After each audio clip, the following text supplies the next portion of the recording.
परिसरातले भटके कुत्रे मोजण्याची जबाबदारी आता शाळेत मुलांना शिकवणाऱ्या शिक्षकांवर सोपवली गेली आहे। मी नवीन म्हणजे गांजा कमी प्याजा, बरं प्याला तर पॉवरफुल एवढा प्याजाऊ नका की सकाळी कळाव लोकायला है ना। 90 कमी हाना, कुठून तुम्हाला सुचते? शिक्षक म्हणजे तुम्हाला देवळातला घंटा वाजतो का रे?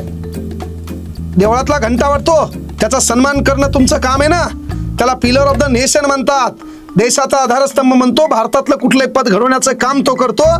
आपण एखादी पेपरवर मीडियावर बातमी येताना शिक्षकाचा मान सन्मान कसा राखता येईल याची काळजी घ्यायची का? नोडल अधिकारी ठेवता, कुत्र्याची पाळत ठेवता, मग त्यांना एक करा ना, लेकरांना आणि शिक्षकांना सांगा काहीच नाही, काठ्या घेऊन दंडुके घेऊन शाळेच्या बाहेर उभं राहा है ना। लेकराला सांगा कुत्र्याचे हेंडकुळे तुम्ही सोडवा है ना। शिक्षकाला सांगा कुत्रं भुकलं की त्याच्या मागं लागा।